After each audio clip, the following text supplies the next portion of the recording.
Hey everybody, HomeSliceHenry here, and in today's video, I'm going to be showcasing a powerful Open Great League team that has already taken a trainer up to Legend rank in Season 27 of Pokemon Go Battle League. Now, the runaway star of this show is Kanto Ninetales, the biggest winner of this season's move update. With the cheaper Energy Ball, Ninetales is now an absolute neutral menace that can really only be checked by dragons. And that's why this team pairs up Ninetales with Tinkaton, one of the best anti-dragon Pokemon in the game. The team save switch is Licky, a Pokemon that honestly I don't use nearly as much as I probably should, but is another just incredibly strong neutral Pokemon. So without further ado, let's hop into the matches, and we get a great lead in the first match, Shadow Ninetales into Stunfisk. Ninetales' coverage is so incredible that leading into a ground type like Unova Stunfisk is still a dominant lead win. Ninetales wins all evens into Stunfisk. Stunfisk just gets absolutely destroyed here. Energy Ball lands, they can return fire with the Weather Ball, but they're simply never going to be able to farm down the Ninetales. Ninetales can overfarm, perfectly take the knockout with the Weather Ball, and exit with a little bit of residual energy. And that residual energy proves to be game-changing as Fearow fails to farm down. This Weather Ball is going to be putting massive damage onto that Fearow. And now I can just send in Licky. My opponent doesn't have the greatest charge stack timing here. They end up throwing 2 Pecks and the Drill Peck. Licky is so incredibly bulky. I overfarm and I fire off the Body Slam right before they're able to make their move. If they want this energy, they're going to have to put up the shield. They decide to let it go. And in the back, their final Pokemon is Shadow Primeape. At this point, I don't really have a lose con in this game. Tinkaton is going to be able to just spam away Bulldozes. And I decide to have a little bit of fun in this first match. I don't end up charging the Bulldoze whatsoever because I know my opponent's going to have to shield. This is definitely a needless risk on my part, but we're just not going to have some fun. The game is already over. There's nothing Primeape can do. I even got the Bulldoze debuff on the first one to ramp up the Fairy Wind damage. A second undercharge Bulldoze will be shielded. There's the combo play, and back in comes Licky. This Body Slam is easily going to be knocking out Shadow Primeape, and we're going to be able to take the Game 1 win. Hopping into game number 2, Shadow Ninetales, this time going to be leading into a Lantern. We'll have to check the fast move. This Lantern is on Spark. Lantern, not a Pokemon I've seen for quite some time, but again, this matchup is not even that bad courtesy of Energy Ball. Energy Ball is going to connect for huge damage onto the Lantern, and I'm very comfortable shielding, overfarming, and trying to play this matchup out. Even the Embers are slowly adding up. My opponent save switches into Shadow Primeape, and I'm going to fire off Weather Ball to get shield parity back before I send in the Tinkaton. Even if my opponent went for a close combat, I could easily no shield, but this is only 4, so this can only be a Rage Fist. Rage Fist, not really something I'm too worried about. I can fire off the Bulldoze right away, and even though this won't take the knockout, this is still going to be very valuable chip damage onto the Primeape. Primeape will no shield, no Bulldoze debuff this time. I believe this can only be a Rage Fist, so I will no shield. I'm going to try and commit to the farm down here. It actually ends in a simultaneous KO, but I still feel like I'm in a pretty okay spot. When the timer hits 0, I'm bringing back in the Ninetales. Ninetales is going to be answered with Annihilate. I make it to the Weather Ball, they catch onto the Lantern, and they instantly lose the game. Because they are now switch locked. This means I can undercharge the Weather Ball, send in Licky, and go for the most diabolical rollout farm down in recorded human history. With the undercharge, it's actually going to perfectly give me 8 rollouts, exiting with the back-to-back Shadow Balls, and there's just nothing the low kick Annihilate can do. Annihilate hits the field, my opponent's only win con is to call the bait. Shadow Ball picks up the 1-hit KO, and we're able to take the win. We see some more spice on the lead in the next match, Ninetales into Primarina. Now, Primarina is a waterfall user, which means this is a water type that Ninetales does not want to stay in against. I save switch Licky, fire off the Body Slam, and my opponent is now going to send in Malamar. This game is honestly off to a pretty terrible start for me. As they saved a ton of energy on the Primarina, they already have a Hydro Cannon, and Malamar has a very dominant matchup into the chipped Licky. If they foul play, it will not knock out, so they should always go for Superpower. That does inflict some pretty nice damage, taking out the Licky. With Primarina already having a Hydro Cannon banked, I can never afford to shield a move on the Ninetales. They make a debuffed foul play into a Superpower, and this will put me in range where I could get sniped down by a Waterfall. I'm going to read the switch, pivot into Tinkaton. In the back is Aegislash, and this is not a Pokemon that I've thought about in quite some time. Aegislash on the new system code, it's a lot more difficult to use because Tinkaton, which has been released and is playable on the new code, is basically the hardest counter to Aegislash that has ever existed, so Aegislash isn't really playable. But I'm in Competitors Cup because this week doesn't have Open Great League on the new system. That means Aegislash is still playable, and unfortunately, this kind of looks like an impossible game to win. Even with getting a debuff on the first Bulldoze, I'm in a lot of trouble. They are at the back-to-back Shadow Balls, and I don't get my Fairy Wind to sneak. This is a bug on the old system. Aegislash will sometimes randomly eat turns. I fire off the Bulldoze, they pivot out, and they catch onto Primarina. This might be the best case scenario. Bulldoze lands, Bulldoze gets the debuff. Can we get another debuff here? Maybe there's a chance that we can Fairy Wind down. I fire off a second Bulldoze, I get another debuff. The luck is with us in this one, and we've now put the Primarina low enough that I think I might actually be able to Ember it down. Hydro Cannon lands, they're at the back-to-back, but if they're in one Ember range, it's not going to matter. I have a ton of stored energy on the Ninetales, but my opponent just has no fastball pressure into me. They bring in the Aegislash, but Aegislash is going to get basically knocked out here by the Weather Ball. Weather Ball lands, they get Ember down. The Malamar should basically be 1 HP here. They bring in the Malamar. Malamar falls, Primarina falls, and Shadow Ninetales 1v3s to clutch an impossible win. We move to the next match. All we're doing is leading into water types, but this just shows that Ninetales just simply does not care. I stay in the matchup, I fire off Energy Ball hits for huge damage at the Blastoise, and now I try for the catch and sneak, and I'm able to get it. That's really nice. I'd rather take the damage on Licky than on the Ninetales. My opponent is going to pivot out and send in Jumpluff. Regular Jumpluff actually beats Licky in the head-to-head matchup, so even if I wasn't chipped with the Hydro Cannon, this is a good matchup for my opponent. Licky just doesn't have the damage output into the regular Jumpluff like it does into the Shadow. Jumpluff lands Acrobatics, Licky is able to hang on, and I will be able to get to the Shadow Ball. Now Shadow Ball, it's definitely not going to be taking the knockout, but it will be putting my opponent pretty low. They realize they can't get the farm down, they're forced to fire off Energy Ball. Now the question is, can I get an Ember down with the Ninetales? I'm going to go for it. It looks like I will not, so I bank the energy and go for a catch onto Tinkaton.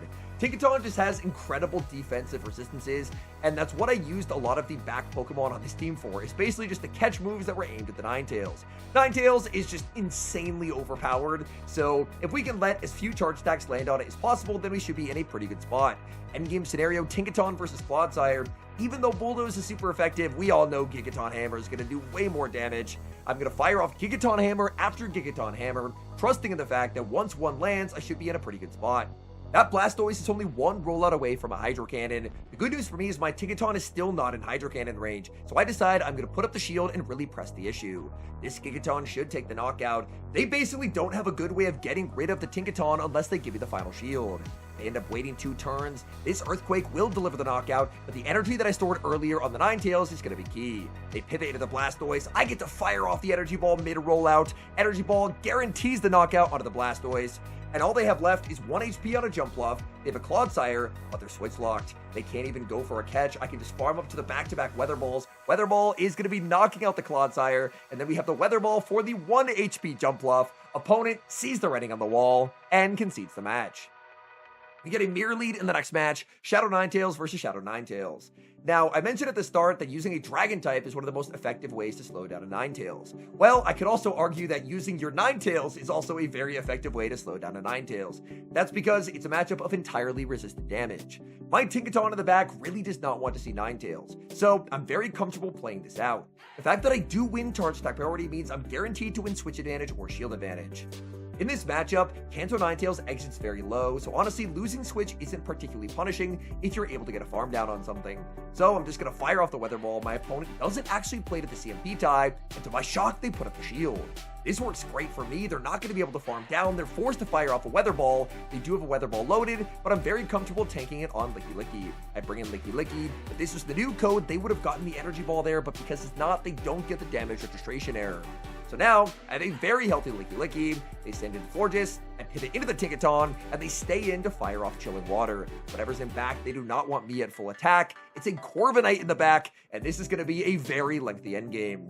I decided to go for the easy way out here. 50% chance my life gets a lot easier. Bulldoze does not get the debuff. I definitely burned all my Bulldoze debuff luck in that Primarina game. I farmed to 100 as my opponent just continues to farm up energy.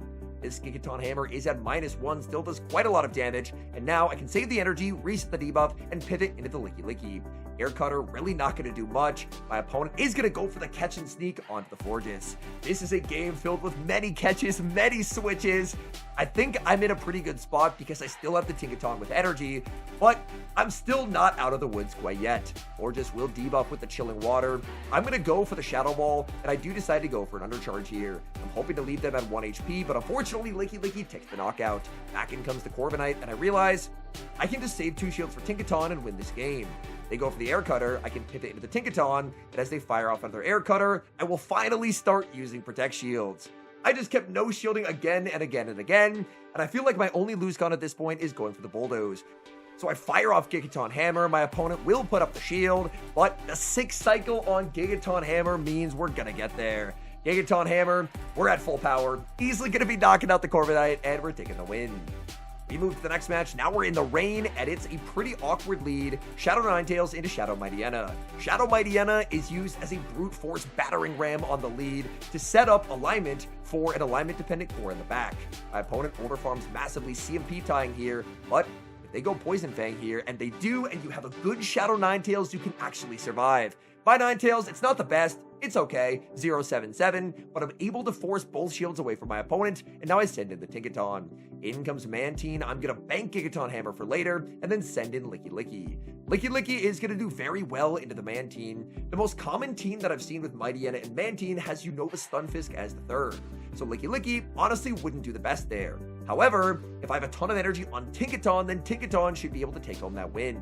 I will be able to make it to the back-to-back Shadow Balls here. Body Slam is just not going to cut it. Mantine is extremely bulky, so I get to the Shadow Ball. Oh, that's a really nice play. They're able to get a catch onto the Mightyena. Mightyena has a Shadow Ball resist, but it still puts them pretty low. Back in comes the Tinkaton, and I'm never going to be shielding. Tinkaton is a complete wall. They go for the crunch. They're just looking for damage, not looking for a debuff, but I still have both Protect Shields intact. They're going to wait down the timer. Is it going to be Unova Stunfisk? Yes, it is. And the energy stored on Tinkaton is going to win me this game. Bulldoze lands. We used our Bulldoze debuff earlier. We're not going to get a Bulldoze debuff this time. I go for a second Bulldoze. Once again, no debuff, but we're honestly not going to need it. Fun fact, even though Bulldoze is super effective on a Stunfisk and Gigaton Hammer is resisted, guess what move does more damage? It's Gigaton Hammer. So I'm not going to go for the Bulldoze. I know Bulldoze is not going to take the knockout here, but I think Gigaton Hammer might do the trick. Gigaton also covers for a catch onto the Mantine, so I fire off Gigaton Hammer. They barely survive, they pivot into the Mantine, but I'm going to outpace. And the energy on Tinkaton lets us KO the Mantine. We get the farm down of the Stunfisk, and we're able to beat the Mightyena team. Hopping to the next match, Shadow Ninetales into Shadow Galarian Weezing. This is a very cool pick from my opponent. Ninetales will have the pacing advantage for straight 8 turns to the Weather Ball, whereas for Sludge, they're 10-8. So I fire off the Weather Ball, I get some very nice damage, and I'm very comfortable no shielding. Shadow Sludge does a lot of damage, but they have no fast attack pressure here, which means unless they pivot out, I should be in a pretty good spot. My opponent ends up making a really nice play. They wait the turn, they get the catch and sneak on a Feraligatr. I'm going to look to rebank that Weather Ball, and then send in one of the best answers to Feraligatr in the meta, in Licky. The Shadow Feraligatr can basically pick up the 2-hit KO with Hydro Cannon, and especially if you have a subpar Licky. My Licky by Licky standards is honestly not a particularly good one, but against the regular Feraligatr, I will be able to do quite well. They can just simply never get that Shadow Claw down. I can overfarm massively. The Shadow Ball will be the end of that Feraligatr. Back in comes the Weezing. I undertap the Body Slam, guaranteeing a shield or the KO. They will put up the shield. I'm going to farm up, go for the snipe as I send in the Ninetales. This will guarantee that final Protect Shield from my opponent. They will double shield in the back. They have an Astonished Ludicolo, and that is not a Pokemon I've seen for quite some time. Ludicolo is a pretty cool pick. I wonder if they're running Ice Beam or Energy Ball as their secondary charge attack. We know they're going to be running Weather Ball Water. The good news for me is I actually preserved my Licky. My Licky has a double resist to Astonish, and I'm one off a Body Slam. So I'm going to farm up, try for the catch, but even if I don't get it, I can get the Body Slam. And this Body Slam should basically put them in a farm down range. Body Slam lands, I send in the Tinkaton, and they're going to fire off the Weather Ball. I have to shield something at some point. I feel like in these games, a lot of the time, I honestly wasn't using my Protect Shields until the very end. I waited the turn to see what came in, and that proved to be a pretty big misplay. I should have just always gone for the Fairy Wind. I end up losing charge attack priority here, but Sludge is just never going to do enough. It's resisted onto the Tinkaton. Bulldoze will take the knockout. That Ludicolo should be in 1 Fairy Wind range, and we're able to get the win. Hopping into the final match, we've got a battle of Fire and Ice Kanto Ninetales versus Alolan. Opponent safe switches into an incredibly washed Pokemon as in comes Shadow Kanto Marowak.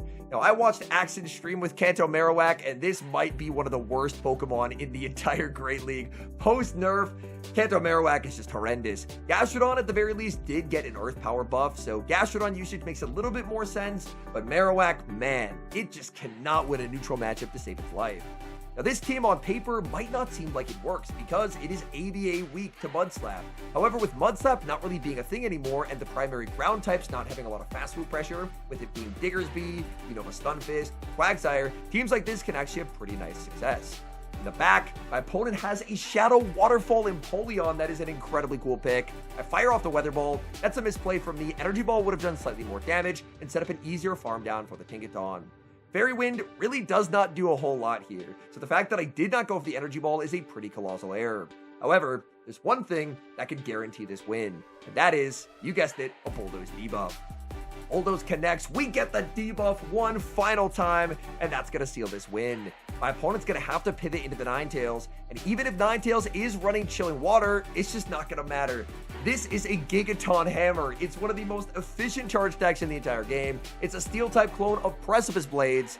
I honestly debated undercharging here just to see if it would still KO, but I decided winning is more important. We farm up till we're one off the double up of Gigaton and Bulldoze. Bulldoze KOs the Shadow Empoleon, and that's a good game. All in all, this team was incredibly successful for me.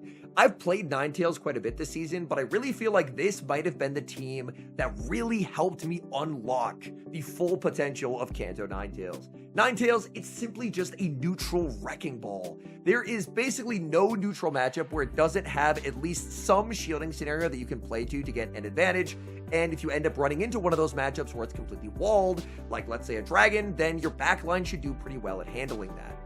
Considering how Mud Slap absolutely terrorized the Open Great League, the Open Ultra League, the Open Master League, every league for way too many seasons, seeing a team built like this, honestly, it was kind of a shock to the system where I was like, how is this working? But playing the team, it suddenly made so much sense. With the Mud Slappers being gone, with the exception of the one guy who ended up safe switching the Marowak, then teams like this can actually thrive. There's not a lot of ground type fast move pressure, and the fact that you can lead Ninetales into a Pokemon like Diggersby, play it out, and actually do quite well there. You can just straight up beat Stunfisk. You have good play into like Seismitoad. Quagsire, obviously on even energy, is able to outpace, but if you're able to get a tiny energy advantage, then suddenly you're beating Quagsire as well.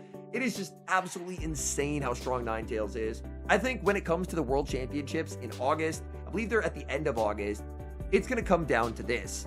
You're either running Ninetales, or you're going to have some serious plans for how to stop it. And whether that's running your own Ninetales to try and wall off the energy, putting a dragon on the team, because if you have a bunch of Pokemon that Ninetales can hit for neutral damage, even if it's a Pokemon like Licky Licky, Ninetales is going to find a way to be an absolute nightmare. This Pokemon, in my eyes, is probably the best Open Great League Pokemon at the current moment.